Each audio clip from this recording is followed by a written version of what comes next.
Hello friends, welcome to my channel. आज का topic है sunlight on a broken column by Attia Hussain.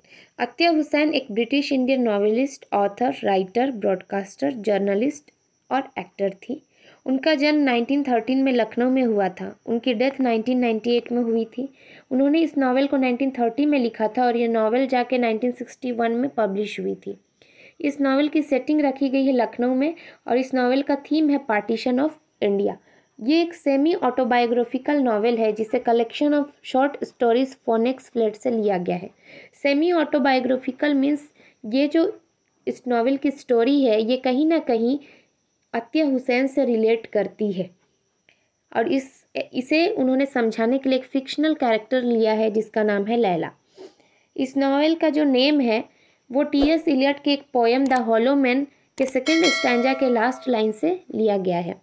इस novel में हम लोग देखेंगे culture, tradition, life style of lower class people, servant, इन सब के बारे में हम लोग जानेंगे। तो आइए शुरू करते हैं। लैला एक 15 साल की मुस्लिम ऑर्फन लड़की थी जिसके माता पिता की मृत्यु हो चुकी थी। लैला का जन्म एक अमीर मुस्लिम परिवार में हुआ था। वो अपने दादाजी के साथ रहती थी क्योंकि दादाजी हेड ऑफ द फैमिली थे, जिस वजह से फैमिली के सभी लोग दादाजी की बहुत रिस्पेक्ट किया करते थे। फैमिली में आबिदा और माजिदा दो महिलाएं थीं जो कि लैला की बुआ लगती थी क्योंकि वो दोनों लैला के मरे हुए पिता की बहनें थीं। माजिदा की एक बेटी थी 17 साल की जिसका नाम जहरा था। ये सभी महिलाएं रूढ़िवादी सोच की थी और पर्दा प्रथा का पालन करती थी। पर्दा प्रथा का मतलब था किसी भी अनजान लोगों के सामने अपना चेहरा ना दिखाना, या अगर आपको कभी भी काम से बाहर जाना है तो बुर्के में जाना है। मीन्स आपको किसी अननोन के सामने चेहरा नहीं दिखाना है, हर वक्त अपना फेस कवर करके रखना है। इस नावल के शुरू में बताया जाता है कि जहरा की शादी होने वाली रहती है और जहरा जो होती है एक रूढ़िवादी सोच वाली लड़की होती है जो पुराने परंपरा, पुराने ख्यालात वाली लड़की होती है। वजह से वो अपने घर के माहौल में खुश थी, लेकिन लैला जो थी वो उससे बिल्कुल अलग थी। लैला को वेस्टर्न एजुकेशन मिला था क्योंकि उसके पापा की ये बहुत इच्छा थी कि उसे वेस्टर्न एजुकेशन मिले और इसी कारण से लैला को ये रूढ़िवादी परंपरा, सोच या इन सभी चीज़ों को मानने से उसे ऑड महसूस होता था और इसीलिए उसे काफ़ी प्रॉब्लम्स फेस करनी पड़ती है। कुछ समय के बाद लैला के दादाजी की डेथ हो जाती है जिस कारण लैला बहुत अकेली पड़ जाती है क्योंकि दादाजी लैला से बहुत प्यार करते थे। अब घर के मुखिया की डेथ हो गई है तो उनके जगह पर लैला के पिताजी के बड़े भाई जो कि हामिद थे वो घर के हेड ऑफ़ द फैमिली हो जाते हैं।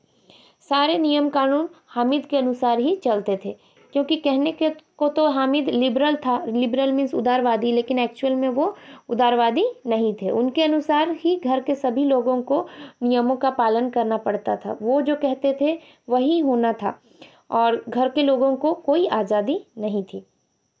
जब लैला कॉलेज जाती है तो वहाँ पे जाके वो देखती है कि पॉलिटिकल इशू होते थे उस टाइम पे, क्योंकि उस टाइम पार्टीशन होने वाला था इंडिया का, तो ज़्यादा कंडीशंस ठीक नहीं थे और इसी कारण से ज़्यादा दिन तक पर्दा सिस्टम चला नहीं वहाँ पर। क्योंकि लैला कॉलेज पढ़ाई करने जाने लगी जहाँ उसके बहुत सारे दोस्त बने, कुछ रिलेटिव्स से भी उनकी मुलाकात हुई, जैसे कि उनमें से एक था उसका कज़न अशद। ये सभी कॉलेज के फ्रेंड पॉलिटिक्स में भी हिस्सेदारी लिया करते थे। कोई ब्रिटिश गवर्नर के पक्ष में बोलता था तो कोई विपक्ष में बोलता था, क्योंकि इन सब मामलों में लैला को कोई हिस्सेदारी नहीं रखनी थी क्योंकि वो अपनी पर्सनल फ्रीडम के लिए स्ट्रगल कर रही थी कि उसे पर्दा प्रथा का पालन नहीं करना है, उसे अपने लाइफ के डिसीजंस खुद लेना है। जैसे उस समय इंडिया ब्रिटिश से आज़ादी पाने के लिए संघर्ष कर रहा था और ठीक उसी प्रकार लैला अपने घर में, अपनी फैमिली में वो आज़ादी पाने के लिए कोशिश कर रही थी। एक बार की बात है, लैला के अंकल हामिद कॉलेज में चल रहे पॉलिटिकल कंडीशन के बारे में लैला से पूछते हैं तो लैला बताती है कि उसे इन सब बातों में कोई इंटरेस्ट नहीं है, मतलब वो पॉलिटिक्स में बिल्कुल भी भाग नहीं लेती थी।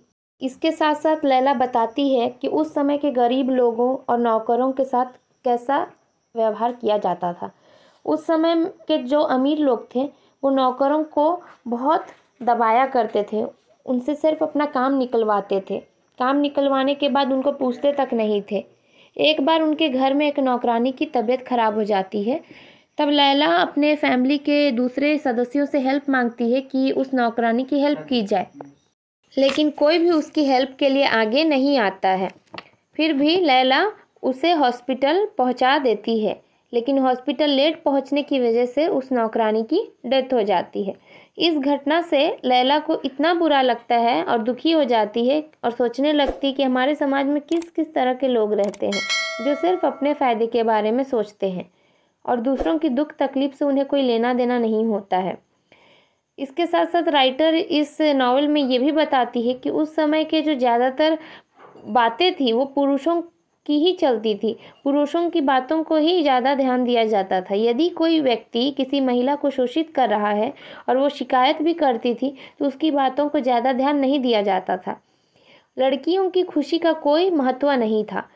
कुछ टाइम के बाद लैला को आमिर नाम के एक मुस्लिम लड़के से प्यार हो जाता है जो काफ़ी गरीब था। उस लड़के को लैला के घरवाले बिल्कुल भी पसंद नहीं करते थे।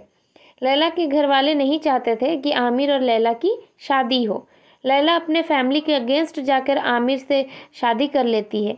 कुछ टाइम तक सब ठीक ठाक चलता है, लेकिन उसके बाद जो हमारे देश में पार्टीशन हो रहा होता है, भारत पाकिस्तान का जो डिवाइड होता है, उस टाइम पे बहुत ज़्यादा मात्रा में खून खराबा होता है, हुड़दंग मारपीट होता है, लोगों की जानें जाती है। उसी दौरान आमिर की भी डेथ हो जाती है। अब लैला पूरी तरीके से अकेली पड़ जाती है और ये नॉवेल ओपन एंडेड समाप्त हो जाती है। मतलब इसके बाद लैला का क्या हुआ, वो कहाँ गई, ये किसी को नहीं पता है।